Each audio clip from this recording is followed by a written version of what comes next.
Hello and welcome back to Poetic Insight. And today we are delving into a powerful and poignant poem from CBSE curriculum Aunt Jennifer's Tiger by Adrienne Rich. This poem is short, but it packs a huge emotional and thematical punch. We will break down our analysis into four simple parts. First, a quick look at the poet Adrienne Rich. Second, an introduction to the poem's central idea.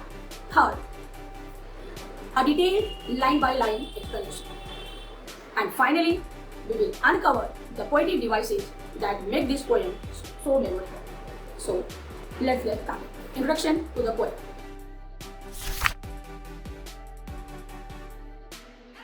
The poem was written by Adrienne Rich, a very influential American poet, essayist, and feminist of the 20th century.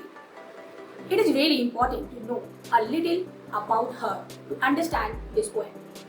Rich's work is deeply connected to her political conviction. She wrote extensively about the experience of women in a patriarchal society, a society dominated by men. She explored themes of oppression, power, identity, and the struggle for freedom. Aunt Jennifer's Tiger was published in her very first collection of poetry in 1951, and it gives us an early glimpses into the theme that would define her entire career. So, as we read the poem, keep the idea of a feminist perspective in mind. It is the key to unlocking the poem's deeper meaning. Now, introduction to the poem.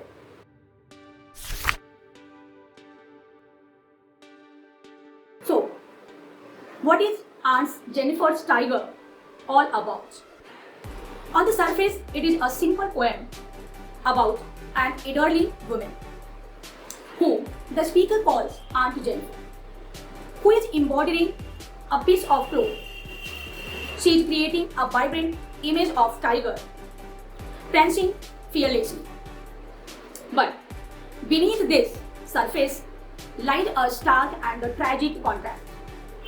The poem set up two opposing worlds: the world of the tiger, which is free, confident, and powerful, and the world of Aunt Jennifer herself, which is filled with fear, oppression, and the heavy burden of her married life. The central theme of the poem is conflict between the constraints placed upon women by a patriarchal society and their inner desire for freedom and self-expression. Art in this case embodied become a way for Aunt Jennifer to create the world she dreams of but can never inhabit. Now, line by line explanation.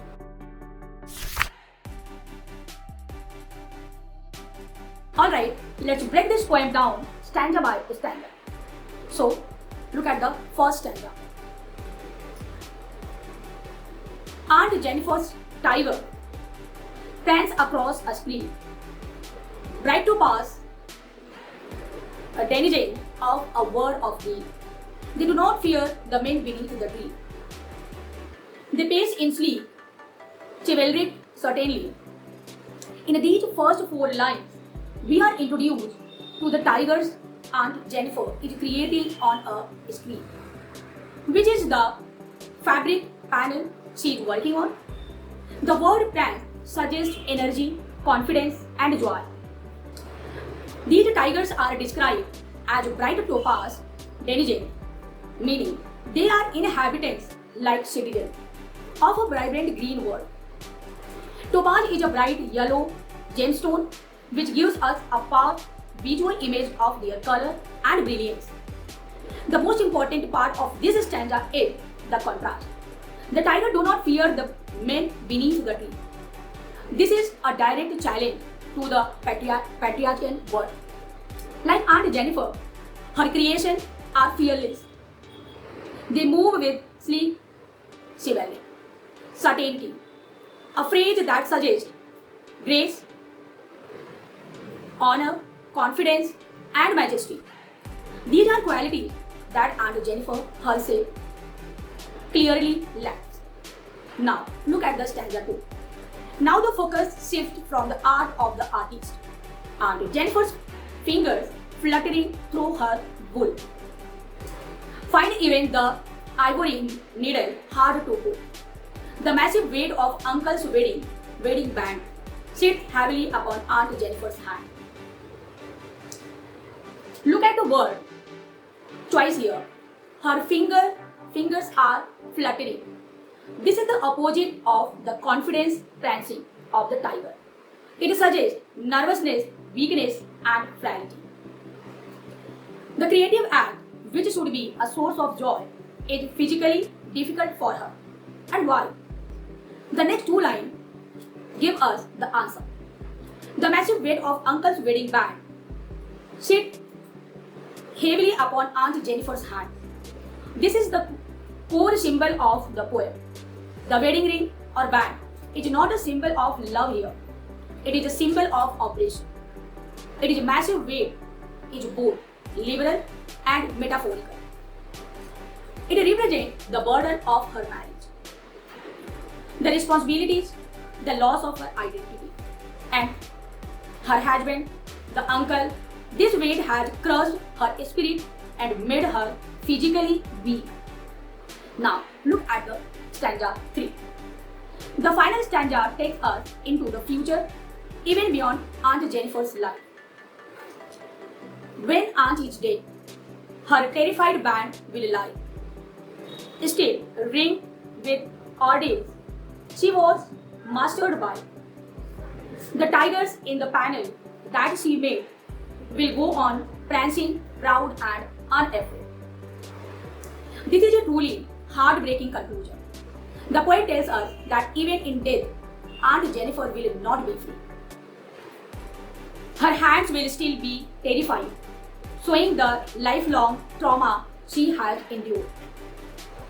And she will still be ringed with ordeal she was mastered by. The word ring brilliantly connected her suffering, her ordeal directly back to wedding ring. The word mastered explicitly tells us that she was dominated and controlled.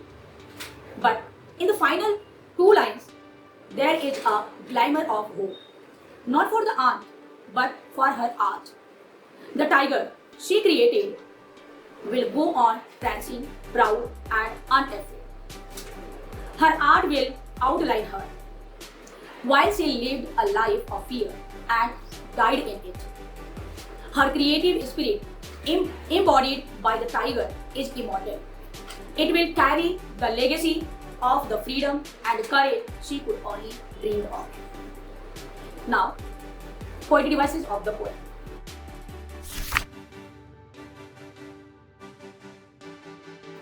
Indiani Rich uses several poetic devices to create this powerful contrast and convey her message. Let's look at the most important one. So first one, symbolism. This poem is rich with symbols. The tiger, they symbolize untamed freedom, fight spirit, confidence and courage, everything Aunt Jennifer is not. The wedding band, this is a powerful symbol of the patriarchal operation, the constraint of marriage and the emotional and physical burden placed on Aunt Jennifer. Aunt Jennifer, she represents the oppressed woman in a patriarchal society whose individuality has been crushed. Now, embodied art, this symbolizes a creative escape, a way for women to express their oppressed desire and create a world of freedom, even if only in art. Contrast, the entire poem is built on the stark contrast between Aunt Jennifer's timid, oppressed reality and the fearless, free world of her tiger, frailty versus power, fear versus confidence, mortality versus immortality of her. Now, the next poetic device is imagery. Rich uses vivid visual imagery to point a picture in our mind. For example, Bride to Pass, diligence of a word of grief, creates a vibrant image, while fingers fluttering creates an image of frailty and nervousness. Now the next beauty device is alliteration. This is the repetition of consonant sound. Notice fingers fluttering and prancing proud. This adds a musical quality of the line and emphasizes the word. Now the next poetry device is metaphor. The massive weight of uncle's wedding band is a metaphor for oppressive marriage. The ring isn't just a piece of metal. It metaphorically represents all her marital ordeal. Similarly, being ringed with ordeal is a metaphor for being trapped by the suffering. Now the next poetry device is personification. The tigers are given women quality. They are described as having chivalric certainty and being proud and unafraid, which makes them seem even more majestic and powerful. Now, Aunt Jennifer's tiger is a masterful commentary on the inner life of a woman trapped by society expectation. It highlights the tragic gap between her reality and her aspiration. Through her art, Aunt Jennifer creates a legacy of the freedom she never had, reminding us that even in the most oppressive circumstances, the woman's desire for freedom is a powerful force that can live on forever through art. That's all the time we have for today on Poetic Insights. I hope this analysis helped you appreciate this incredible poem on a deeper level. If you have any questions, drop them in the comment below. Don't forget to like this video and subscribe for more deep dives into the world of poetry. Until next time, keep reading. Thanks for watching.